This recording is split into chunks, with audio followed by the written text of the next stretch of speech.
नमस्कार दोस्तों। जैन धर्म, बौद्ध धर्म और महाजनपदों के बाद जो सबसे इंपॉर्टेंट है वो है मगध का साम्राज्य।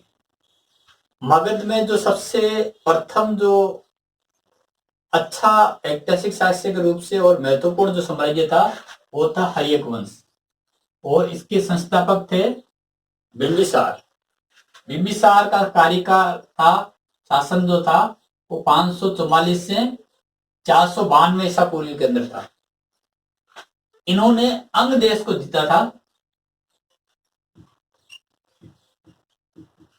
और अपने पुत्र अजात शत्रु को वहां का शासक बनाया था। इसके अलावा इनकी जो प्रारंभिक राजधानी थी वो राजगृह थी। बाद में उदयन पाटलिपुत्र बनाता है इसकी राजधानी। इसके अलावा इनके एक राजवैद्य था जीवक। इनको उन्होंने अवंती नरेश थे चंड प्रद्योत, उनके इलाज के लिए भेजा था। इन्होंने अपने राजवैद्य को अवंती भेजा, वहां के शासक चंड प्रद्योत के इलाज के लिए। इनकी दो पत्नियां थी, एक थी कौशल देवी जो कौशल देश के राजा प्रसेनजीत की बहन थी। ये प्रसेनजीत की बहन थी। इसके अलावा जो दूसरी थी वो थी चेलना, वो एक लिच्छवी राजकुमारी थी। दूसरी थी चेलना, वो एक लिच्छवी राजकुमारी थी। इनका जो वध किया था इन्हीं के पुत्र अजात शत्रु ने इसका वध कर दिया था और मगध का शासक बन गया था। दूसरा था अजात शत्रु। पितृ हत्या का पाप किया था इसने। इसका शासन काल था 492 ईसा पूर्व से 460 ईसा पूर्व।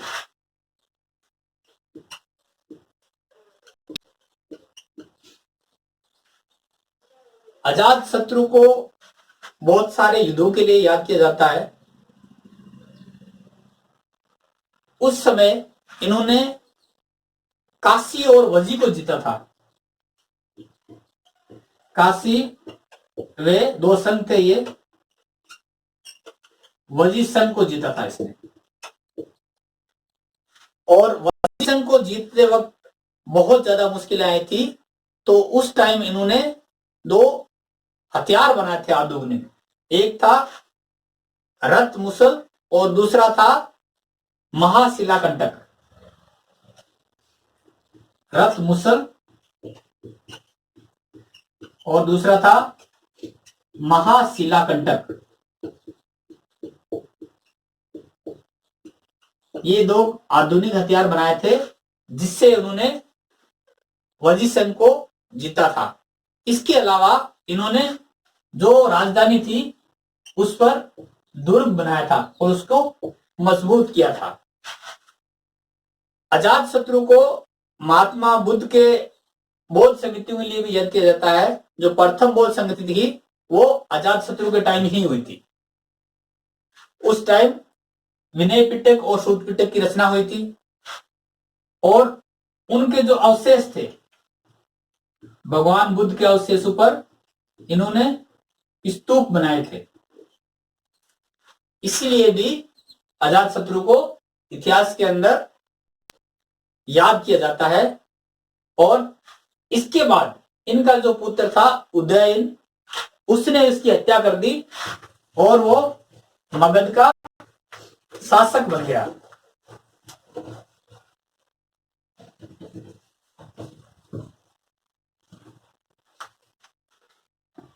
अगला जो तीसरा महत्वपूर्ण शासक है वो है उदयन, पिता की हत्या। पिता की हत्या की 461 से लेकर 445 ईसा पूर्व तक, 461 से 445 ईसा पूर्व तक। इसका उदयन को जो महत्वपूर्ण घटना है जिसके लिए इसको याद किया जाता है, इसने अपनी राजधानी पुत्र बनाई, जो गंगा और सोन नदी के संगम पर थी। गंगा व सोन के संगम पर स्थित थी। कुछ लोग ये मानते हैं कि ये जैन धर्म के मानने वाले थे। तो इतिहास के अंदर ये बहुत बार क्वेश्चन आता है कि निम्न में से कौन सा शासक जैन धर्मावलंबी था, तो इसलिए आपको ये याद रखना है।